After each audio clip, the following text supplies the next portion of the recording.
the fourth line on page 74. Now it's on account of these things, namely the advantages of the weak, that is, seeking to have more than the many, is said by convention that this, namely seeking to have more by the many, is said by convention to be unjust and shameful, and they call it doing injustice. But nature herself, I think, reveals that this very thing is just for the better, to have more than the worse, and the more powerful than the less powerful. Now, Socrates really can't disagree with this, stated at a level of generality, especially in terms of the better and the worse. And when you get to Aristotle's Ethics, where he talks about distributive justice, basically the claim is that those who are better should get more than those who are less better, and that the inequality of distribution should be proportional to the inequality of quality between the people there, because it would be unjust to treat unequal people equally. The basic principle, the better should have more than the worse, is not an indefensible principle. Better athletes have more ribbons than worse athletes, and generally it's in proportion to how good they are. Better golfers win more money than worse golfers, and it's generally proportioned to the differences in quality. And it would be a crazy and unjust system if really spectacular golfers got exactly the same amount of prize money as really mediocre golfers, and in fact that anybody who enters a golf contest gets an equal portion of the prize. That would be mad. Of course, you'd sign me up for golf if that were guaranteed, but everyone would be. I have insomnia problems, and I know that if there's a 24-hour golf channel on cable, that's my cure. And if anyone knows of a 24-hour golf channel, please let me know, and I'll call my cable company. Okay, because that's the only cure that I hold out for my insomnia. So, seeking to have more, if you're better, is what's just by nature, he says. And it is clear in many places that these things are so, both among the other animals and in whole cities and races of human beings. The just has been decided thus, for the stronger to rule the weaker and to have more. Indeed, making use of what kind of justice did Xerxes lead his army against Greece, or his father against the Scythians? Now, there's a note here that points out that Xerxes lost both times he led his army against Greece, and Darius lost against the Scythians. But the fact of the matter is that I don't think this contradicts his claim, because he's really just saying that the stronger rule, and in this case, the Persians lost because they weren't stronger, in some sense. Or one could tell of myriad other such cases. Indeed, I think these men do these things according to the nature of the just, and yes, by Zeus, according to the law of nature. Now, the by Zeus, I think, is the oath that's referred to, and the sense is that, well, Zeus isn't written into nature. There's no Zeus. That's merely a bit of Greek folklore. And the appeal to the folklore, namely Zeus, in support of justice, is an indication that there's more to justice than just the just by nature. I think that's the assumption of that note. The use of the notion natural law is a kind of metaphor, right? Because the primary sense of law are the enactments of legislatures, which are conventions. But then we talk about nature being governed by laws, and we mean something different than conventions, even though that word law is there, or in the Greek right. And there's the primary sense that the right was originally just meant right by convention, but then it migrated over to the notion of right by nature, and there was a kind of modulation of the concept. But I do think it's the oath that refers to the conventional dimension, and there's a recognition that laws of nature somehow might need appeals to the divine, which the assumption here is that it's conventional.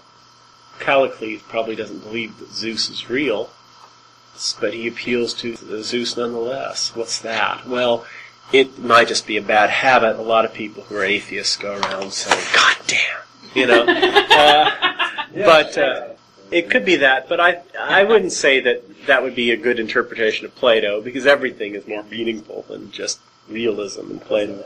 But the context here is sort of the history of Greek sophists and natural philosophers, and the tendency was for them to think that notions of the divine were purely conventional. So, for instance, Xenophanes said, human beings worship human gods, and if oxes could worship gods, they would look like oxes. Why? Because we worship things that are merely accommodated to our own faculties. They had a heightened awareness of the variations amongst religions, because these people traveled a lot. The sophists were itinerants. Herodotus was really not so much a sophist as the father of history, but one of the things that he made the Greeks intensely aware of are the incredible variations in customs. And so he declared that custom is king, right, and that custom varies. And this is true. Custom is king for so many people. What Socrates does in criticizing Callicles is he exploits the lack of clarity that Callicles has about what constitutes superiority. Is it merely a matter of might, or is there something more that makes it, or something different that makes a person superior? Because properly understood, superiority for Socrates does confer superior rights, but it has to be properly understood. And as it turns out, it has everything to do with wisdom and very little to do with brute strength. Right? So let's go forward. At the center of that page, 74, he talks about how convention gets inside of us by molding the best and most forceful of us, catching them young like lions, subduing them by charms and bewitching them. We reduce them to slavery, saying that one must have an equal share and that this is the noble and the just. But I think if a man having a sufficient nature comes into being, he shakes off and breaks through all these things and gets away, trampling underfoot our writings, spells, charms, and the laws that are all against nature. And the slave rises up to be revealed as our master, and there the justice of nature shines forth. Much as we try and restrain these people by socializing them, some of them are too strong, and they'll burst through these constraints and rise up and become our masters. This is the sort of Nietzschean Übermensch type, right? The emancipated soul, the free spirit. And of course Callicles sees himself this way, and he's probably right to, because he is relatively emancipated from convention. However, Socrates gets him because of the lack of clarity of his thinking. One of the things that Callicles goes on to do is then he talks about philosophy, and he criticizes it. And it's an interesting thing, because he clearly appreciates philosophy as a component of a liberal education. Right, it's a fine thing. However, he says that it's fine for the young. But when you grow up and go around talking about philosophy still, it's contemptible, it's laughable, it's unmanly. And people who spend their lives philosophizing past youth are the kinds of people that you can crack on the jaw and they can't get revenge. They're the kinds of people that you can treat unjustly in any other kind of way. They're the kinds of people who flee from the marketplace and the public places and whisper together in a corner with a few young men. And he also argues that these sorts of people lack an understanding of human character and convention.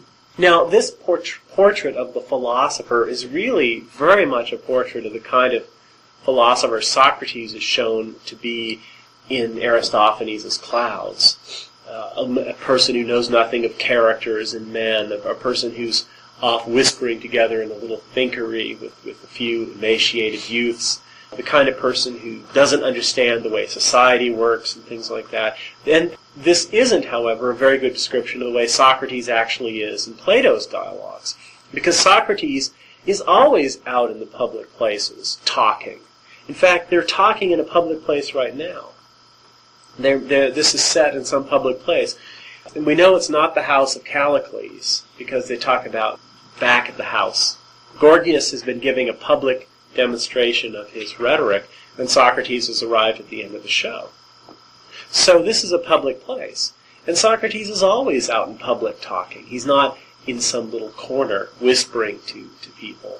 And Socrates is masterful at judging people's characters and accommodating his speeches to the differing characters of the people he speaks to. Well, what he's trying to argue, and this is something that's made explicit in the Apology, is that Socrates' reputation was in many ways formed by Aristophanes. And oftentimes people thought certain things of Socrates that really weren't based so much on what Socrates was seen to be doing as upon what people sort of saw in this play. And Callicles' opinion of Socrates is an opinion that you would have of most early Greek philosophers, but it really doesn't describe the way Socrates is portrayed in Plato. And so there's a certain indication that Callicles has a narrower conception of philosophy, and that Socrates really isn't as bad as he thinks. However, the fact of the matter is that he's dead right when he says that Socrates is the kind of guy you can do injustice to. However, even that's really not true when you think about it, because it's very clear that Socrates had the skill as a speaker, if he wanted to probably get himself acquitted. And he had the political connections and wherewithal to actually prevent the trial from ever taking place. So he could have even wriggled out of the things that Callicles prophetically threatens will happen, that people could put him on trial and put him to death and he would be defenseless. Well, as it turned out, he was put on trial and put to death, but he wasn't the kind of nebbish who was defenseless against these things, which is what poor Callicles thinks philosophers are like, which is these nebbish types, bookish, apolitical, lacking knowledge of human character, incapable of persuading. Most of them are, but not Socrates. He's a more worldly type. There was a huge genre of Socratic discourses that sprung up, and Nietzsche talks about this, how what an amazing cultural transformation Socrates effected through his trial and death. Suddenly, all these Athenians who used to want to conquer the world and become tyrants were running around studying philosophy. And Athens became famous for philosophy and really nothing else after this time. Athens was irremediably in decline by the time poor Socrates had died. And, Greece never really has recovered. Well, here, let me just read from my next class announcement. The dominant impression of philosophy today is, I'm sure I'll discover 6 misspellings when I do this, is that it is a dry, dull academic subject that is utterly unrelated to life, including the lives of the people who teach it. The dominant impression of philosophers today is that they are drab, dysfunctional, and otherwise unemployable college professors. Academic philosophy may deserve this reputation, but philosophy herself does not. Okay, and I mean that's always been the case. Most people who go into philosophy are drab, dysfunctional, and otherwise unemployable, and it's a bad rap. But philosophy doesn't deserve the bad reputation that just justly rests upon its epigony, its small followers, right? Mere philosophy professors. It is kind of odd and funny that no literary critic calls himself a novelist just because they read lots of novels and write about them. But people who just read lots of philosophy and write about it call themselves philosophers. It is kind of amusing.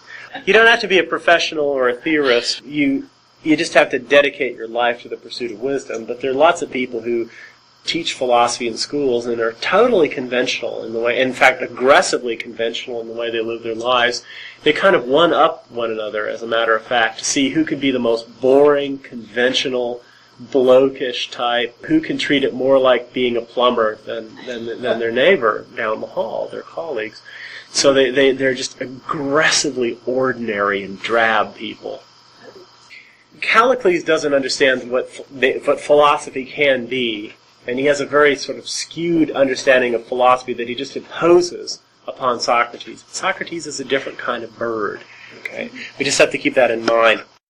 And Socrates, after Callicles makes this pretty long speech, as sophists are wont to do, and notice that he doesn't stop Callicles like he stops Polus and Gorgias. He listens. That's an interesting fact. He's willing to listen to Callicles. He's willing to listen to whoever Callicles is, this kind of guy. Why? Because there's something worth listening to. I mean, this is a little deed in the dialogue that's indicative of how Socrates would think about someone like Callicles. Worth listening to. He doesn't cut him off and say, Callicles, I'm going to leave unless you confine yourself to short answers. He doesn't do that. He does that with Polus. But Callicles is worth listening to, and we should take Socrates' deeds seriously and listen to him too. I really think that he wants to hear what Callicles has to say, because I think he doesn't feel like it's going to be just a stream of cliche. But on the center of 77, Socrates' response is this: if I happen to have a golden soul, Callicles, Would you not think I'd be pleased to find one of those stones, a touchstone, with which they test gold, the best such stone, so that when I had applied the soul to it, if that stone agreed with me, that the soul had been finally taken care of, I would at last be on the point of knowing well that I am in sufficiently good condition and have no further need for another touchstone. He's saying, look, and this is wonderful. He's saying, look, if you want to know yourself, you have to find another person who you can test yourself against, who's the right kind of person. If you want to know if your soul is gold or some baser stuff, you have to find a touchstone. And a touchstone is, jewelers literally rub gold against it, and it allows them, because they've studied this carefully, to judge if it's 24 karat or 14 karat or however basely alloyed it is. And so what Socrates is saying is, Callicles, you're my touchstone. If I rub my soul against you and it comes up gold, I know that's an accurate reading of my soul. And that's very high praise. That's very high praise. And I don't think he's just being pompous. He says he's a godsend. I don't think he's being sarcastic. Yeah, he had to be fictional. He couldn't find any real opponents who are worthy of him. And then he goes on and he talks about the characteristics that Callicles has that makes him so useful. The second to the last line on 77, they have to have knowledge, goodwill, and outspokenness. And he continues, for I fall in with many who are not able to test me on account of not being wise as you are. And others are wise, but they are not willing to tell me the truth on account of not caring for me as you do. And these two foreigners here, Gorgias and Platos, are wise and friends of mine, but are rather too lacking in outspokenness and too sensitive to shame, more so than is needful. And I think that's very interesting. He's saying on the one hand that being sensitive to shame is a needful thing, but you can be too sensitive. A good gentleman, a decent ordinary bloke, should have an acute sense of shame. But if you have too acute a sense of shame, that's going to hamstring you in the pursuit of wisdom. Why? Because, again, there's a sense in which people who are gentlemanly and have a sense of shame are people who respond the currency of conventions, right? But sometimes conventions are false or nutty or silly or lack importance. And a person who is not willing to test convention and think outside of convention is a person who's not really capable of philosophizing. So Gorgias and Platos, they have too much shame, whereas Callicles doesn't have any, apparently. However, Socrates does make it clear here that you can have too much shame, more than is necessary, but that does recognize that some is necessary. And why is some necessary? Well, if you have no sense of shame, you are a sociopath, right? A person with no sense of shame is a person who's entirely immune from the good, not just immune to the fine, which is deeply infused with conventions that one might have to get oneself emancipated from, but also a person with no shame is entirely dead to the appeal of the good, which might have more ultimate worth than merely conventional notions of what's fine. Okay? And so the soul has to be open to what's good. And as it turns out, Callicles thinks he's pretty darn shameless, entirely shameless, but he's not. And one of the things that's important here, and I'll point this out quickly, is the reference to this concept of pathos on page 71, about 2, 4, 6 lines down. Socrates says, Callicles, if human beings did not have some pathos, some feeling that was the same, some having one and others another, but if some one of us suffered some private feeling different from what the others feel, it would not be too easy to point out one's own affection in the other. He's saying, look, unless we have common feelings, we can't understand one another's feelings, right? If you say, I feel depressed, and I say, well, I just don't know what that means. I'm reminded of the early television interview with Prince Charles after he proposed. And some interviewer said, and you're very much in love. And Diana bubbles, bats her eyes, oh yes. And he says, whatever that means. What does it mean? If you've not experienced it and somebody says, I'm in love, what does it mean? One of the things, though, that happens is the assumption is that Callicles does have a capacity for pathos, passion. It's a thing you undergo, a thing you suffer. And that is something that you can have stirred in the direction of the good. And so, Callicles is a person who's not entirely deaf to the appeal of the good, although he doesn't seem to have any conventional shame. Although when it comes right down to it, he has a lot of very conventional notions that Socrates is emancipated of. Another thing that's really wonderful is, and I'll just point this out, we can't really read it, is on page 72. Well, it's really from 71 to 72, when Socrates talks about how the two of them are lovers, and not of one another. And basically, Socrates' primary love is with philosophy. And philosophy always says the same thing to Socrates. And Socrates lives his life in accordance with what philosophy says. And because philosophy is unchanging, Socrates, by following it, is always in harmony with it and always in harmony with himself, even though he's in disharmony with the vast majority of people.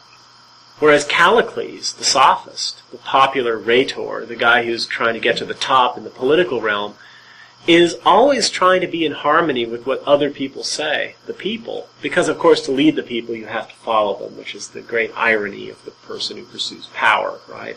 To lead the people, you have to follow them. You know how that works, right? You take these polls for the movie industry. They're trying to lead the public. How do they lead the public? They find out what the public wants and follow it. And they adjust the movies and clip things and change their trailers and things like that based on market research.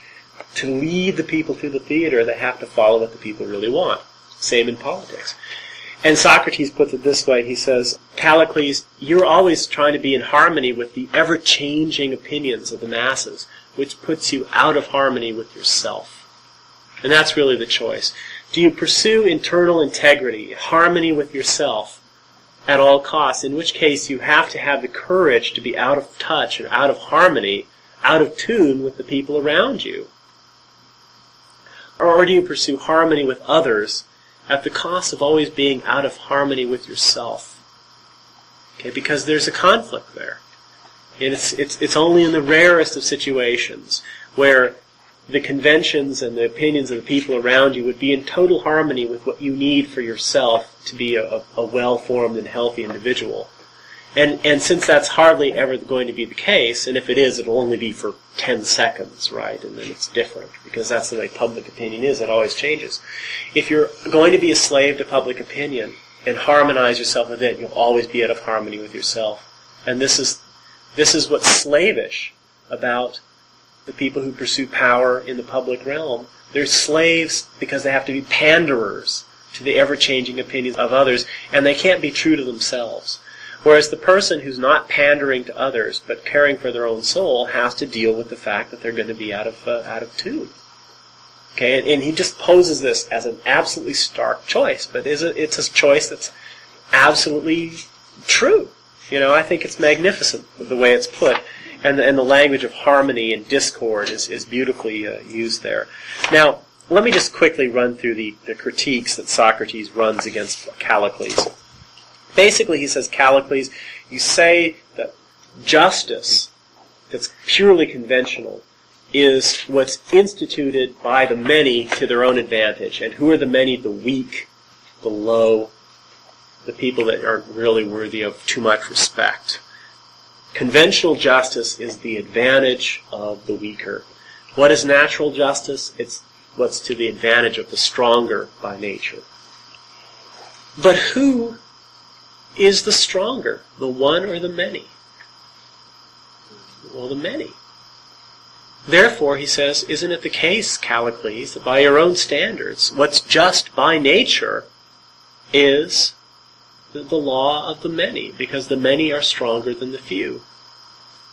And Callicles is just appalled by this, because of course that's not what he means. He doesn't mean that any rabble of slaves and lowly men who gets together and enacts something is right by nature, just because they have mere might.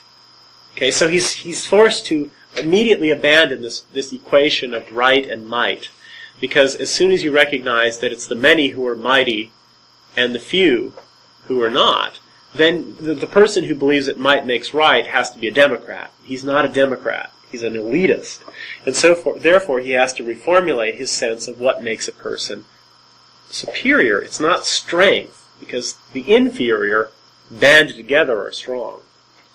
What is the superiority of the genuinely superior? Socrates suggests, well, do you mean that the superior man is, the term is phronimos, which means the prudent or wise individual? And he says, yes, I mean the prudent or wise individual, and the prudent or wise individual should get more than the imprudent.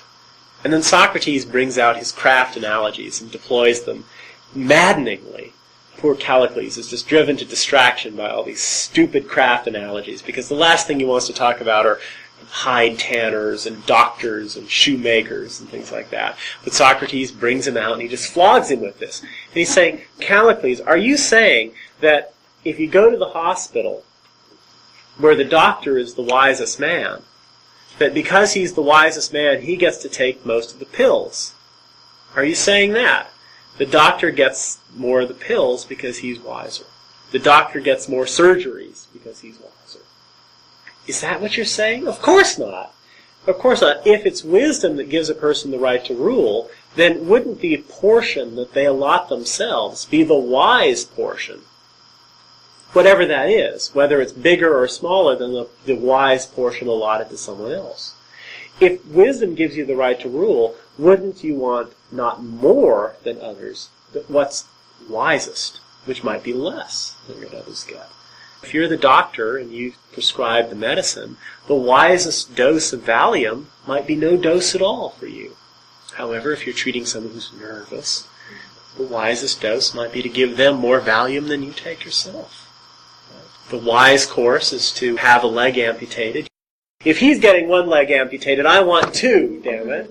Okay, that's madness. And of course, this kind of argument is calculated to drive poor Callicles to distraction. And he says, no, Socrates, you're always going on. This is the top of 83, second line. By the gods, you simply always talk without stopping about cobblers and clothiers and cooks and doctors as if our speech were about these people.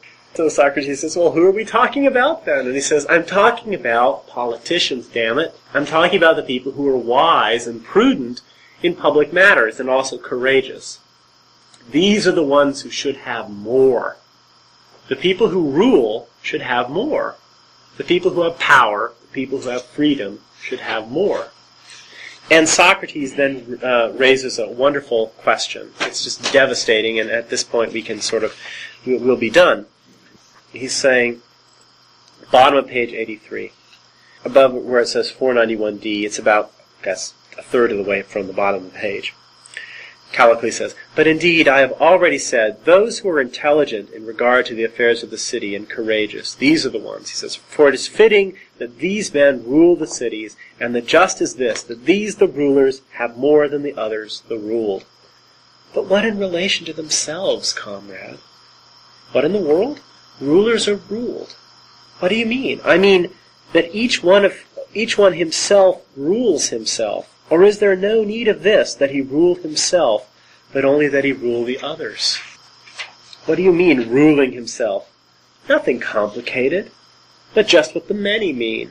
Being moderate and in control of oneself, ruling the pleasures and desires that are in oneself. What a pleasant fellow you are. You're saying that the moderate are the foolish. These people are stupid if they're moderate.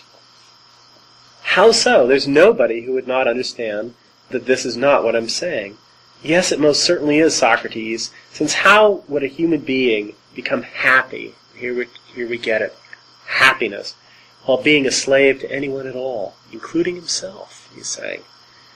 No. This is the fine and just according to nature, which I am now telling you outspokenly. The man who will live correctly must let his own desires be as great as possible and not chasten them. And he must be sufficient to serve them when they are as great as possible through courage and intelligence, and to fill them up with things for which desire arises on each occasion. This is how you live well. To have huge appetites and to gobble down everything that your appetites desire. This is the good life. And that means not ruling yourself, but serving yourself, serving your appetites, not ruling them. If you have to discipline yourself, you're no better than a slave. And so this is a fundamental and marvelous question about politics, right? Is a person qualified to rule others if he cannot even rule himself? If you find a politician who eats 12 hamburgers at a time, is constantly chasing skirts, right? And is conspicuously incapable of ruling. This is a hypothetical politician, and is incapable of ruling him. No, not necessarily. Incapable of ruling his own appetites. The question is this person capable of ruling others? If you can't rule yourself, are you qualified to rule over others? That's the question Socrates is raising. Callicles is saying, if you rule over yourself, you're no better than a slave. If you rule your appetites, you're no better than a slave. The good life is a life of self-indulgence, of getting as much as you can, and going back for seconds. You bite off as much as, and even more than you can chew. That's the good life. Socrates is saying, no. The good life is a life of self-rule. And if you don't have a person who can rule himself, how in the world can he be qualified to rule over others? And so Callicles is just a wonderful advocate of hedonism. And we're going to look at more Callicles in my class on the pursuit of happiness when we talk about the pursuit of pleasure, because he's a great advocate for this position. But anyway, this really sort of ends the topics for tonight, and then we'll continue, and what we get after this is Socrates' critique of hedonism, which is a marvelous set of arguments. But we have to recognize something about this. Socrates is moving Callicles in the direction of recognizing that if he grants his basic principles, if he accepts them, and Socrates does accept many of Callicles' principles, in particular, that the prudent human being has the right to rule. He regards that as unimpeachable. That the best life is going to be the philosophical life, and ultimately not going to be the political life, because that's the life that's most in accordance with ruling and freedom properly understood. Whereas the life of the tyrant, or the demagogue, is not the life of ruling and freedom properly understood, because the most important freedom is going to be freedom from your passions in order to pursue what you really want, which is happiness. And they're different. And the most important kind of power, again, is the power to pursue your own happiness over the contrary impulses of what your passions might lead you to. And that's really going to be attained only by the person who gets out of the whole loop of public life and practices virtue off on their own. And that's the life of the philosopher. So we're going to find Callicles' premises slowly turned and Callicles oriented away from politics towards philosophy. There's so many things about this dialogue that make it seem like just a kind of advanced sketch for the Republic, because this is one of the main themes in the Republic too, the superiority of the philosophical over the political life. Many of the same arguments that are talked about in the Republic are sketched out here. So it is, in a way, a kind of sketch or trial run for the much bigger book.